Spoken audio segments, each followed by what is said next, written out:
ये हमारे पेशेंट गोरखपुर नेपाल के बॉर्डर से काफ़ी दूर से आए हैं। संजय नाम है इनका और इनका राइट पैर में आप देख रहे हैं काफ़ी वीकनेस है। आप राइट पैर में फोकस करेंगे तो ये फुट की वीकनेस की वजह से ये पैर को पूरी तरीके से ऊपर उठा नहीं पाता है।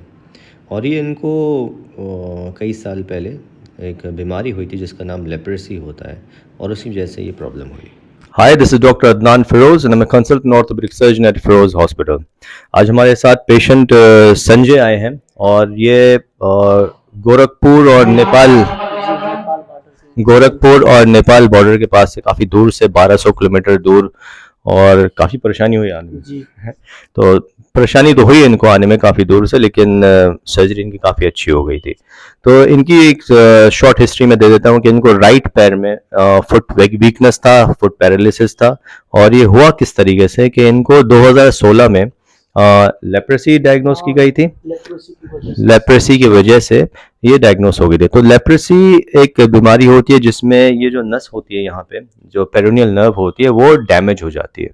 और बहुत से पेशेंट्स में जब ये पेरोनियल नर्व डैमेज हो जाती है तो ये फुट ड्रॉप हो जाता है, फुट पैरालिसिस हो जाती है, जिसकी वजह से पेशेंट पैर ऊपर उठा नहीं पाता है। एक बार एक शॉर्ट हिस्ट्री संजय से सुनेंगे कि एग्जैक्टली हुआ क्या था, किस तरह से हुआ था, क्या शुरू हुआ था। संजय बता दो। सर मुझे तो पता नहीं था कि मुझे क्या हुआ है। जब मैं दवाई कराने गया वहाँ पर डॉक्टर सर ने मुझे बताया कि तुम्हें ये सब दिक्कत है। उसके बाद जांच वाच हुआ, उसके बाद कुछ दिक्कत की वजह से मैं दवाई बीच में छोड़ दिया था।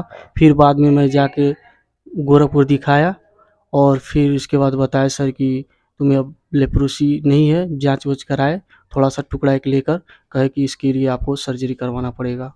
तो सर्जरी क्यों नहीं कराई अभी तक संजय? ओ, कोई फैसिलिटी नहीं होनी हो पाई। व्यवस्था नहीं हो पाया सर, इसकी वजह से मैं नहीं करा पाया सर। ठीक है सर। और मुझे कब दिखाया था तुमने? और ऑनलाइन मैंने आपको 21 2022 ये अभी इस साल दिखाया इस था? साल में दिखाया अच्छा, हूँ। चलो अभी ठीक। तत्काल में फिर दिखाया हूँ आपको। चलो ठीक है। अच्छा, यहाँ पे ऑपरेशन के वक्त कोई प्रॉब्लम नहीं किसी नहीं, तरह यहाँ की पे आराम से हो गया? कोई दिक्कत नहीं है। यहाँ कोई पे दिक्कत नहीं है। कोई दिक्कत नहीं है। पेन ज्यादा तो नहीं हुआ? ऑपरेशन पहला दिन पेन हाँ, होता है, पहला दिन तो लेकिन उसके पेन बाद तो होता ही है कहीं भी। उसके बाद ठीक हाँ, हो उसके गया बाद सब? तो नॉर्मल है। चलो ठीक है। तो ऑपरेशन वेंट फंटास्टिक, बहुत अच्छा ऑपरेशन हुआ था इनका, जैसे हमने प्लान करा था वैसे ही ऑपरेशन हुआ है। और टिबियालिस पोस्टीरियर टेंडन जो मैं सब पेशेंट्स में ट्रांसफ़र करता हूँ इनमें भी मैंने ट्रांसफ़र करा है।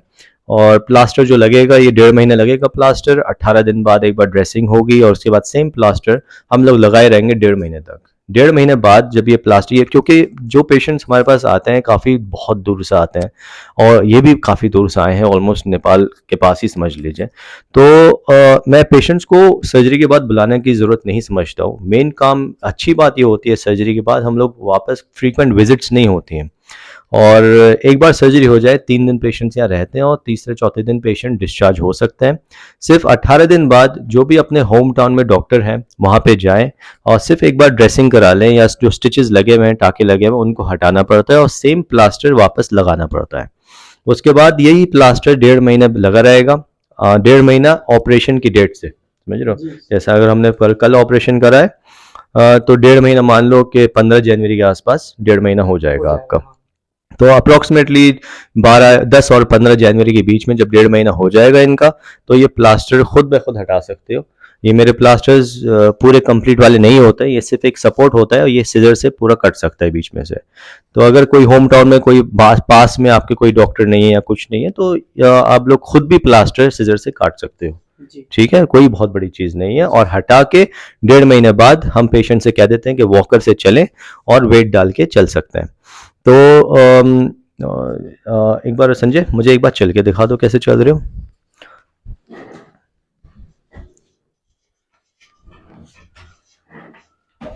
आराम से, चक्कर वक्कर तो नहीं आ रहे? नहीं। तो पेशेंट्स जो है 1.5 महीने तक तो ऐसे चलेंगे जैसे ये संजय चल रहे हैं और इसमें वजन नहीं आना है 1.5 महीने तक। ठीक, बस वापस आ जाओ संजय। एक एडवाइस हम लोग देते हैं, ये जब 1 महीना हो जाएगा संजय, 1 महीना जब हो जाएगा, मुड़ जाओ वैसे मुड़ जाओ। 1 महीना जब हो जाएगा, मान लो 1 जनवरी को 1 महीना हो जाएगा, तो तुम इस पैर में, प्लास्टर वाले पैर में हल्का सा 20% वेट डालना शुरू कर देना, प्लास्टर के ऊपर ही। जी ठीक है, 20% वेट डालना शुरू कर देना। जी और जब 1.5 महीना हो जाएगा प्लास्टर हटा के तुम पूरा वेट भी डाल सकते हो, जितना वेट आ रहा है डाल सकते हो। जी ठीक है, जी तो उसमें और कोई भी कंफ्यूजन हो, जी मैं हर पेशेंट से बोलता हूँ, कोई भी कंफ्यूजन हो 7400 वाला नंबर है, जी उसमें फ़ोन करो, अगर नहीं उठा पाऊँ व्हाट्सएप कर लो, जी ठीक है, वीडियो रिकॉर्डिंग कर लो, वॉइस मैसेज भेज दो, ठीक जी है। मैं उसमें हमेशा शाम को पर्सनली चेक करता हूँ हर मैसेज और रिप्लाई करता हूँ अपने जी सब सर पेशेंट्स को, ठीक है। जी कम्युनिकेशन में तो कभी प्रॉब्लम हुई नहीं है फ़ोन जी में, ठीक है। चलो बैठ जाओ, आराम से बैठ जाओ। तो ये जो है इनको लेप्रेसी हुई थी और लेप्रेसी की वजह से काफ़ी पेशेंट्स परेशान होते हैं। लेप्रेसी एक बहुत ही कॉमन बीमारी हुई करती थी पहले, और अभी भी काफ़ी पेशेंट्स को है लेप्रेसी, जिसकी वजह से ये लेप्रेसी रिकवर हो जाती है, उसमें दवा देते हैं और सही भी हो जाती है। लेकिन बहुत से पेशेंट्स में ये फुट वीकनेस रह जाती है, ये फुट पैरालिसिस रह जाती है। तो उन पेशेंट्स को जो लेप्रेसी से परेशान है इस फुट पैरालिसिस की वजह से, आप बिल्कुल परेशान मत हो। ये डिफ़ॉर्मिटी जो फुट की होती है क्यूरेबल होती है, सर्जरी से ठीक हो जाती है। ख़ास तौर से उन पेशेंट्स में जैसे संजय थे, इनका इनवर्ड और डाउनवर्ड में बहुत स्ट्रॉन्ग था। आप लोग आँख बंद करके ये ऑपरेशंस कराएं, बिकॉज़ रिजल्ट्स काफ़ी अच्छे होते हैं अगर किसी पेशेंट के मूवमेंट्स इस तरीके के होते हैं जिनके जैसे संजय के थे। उम्मीद है मुझे कि 10 जब प्लास्टर हटेगा तो इनके मूवमेंट्स वापस आ जाएंगे, और जैसे मैं और कोई भी नॉर्मल पेशेंट, नॉर्मल आदमी चलता है, वैसे ही संजय जी आप भी चलोगे। जी सर ठीक है। Thank you for watching this videos. उम्मीद है ये वीडियोज़ आप लोगों के लिए काफ़ी हेल्पफुल होते हैं। Thank you.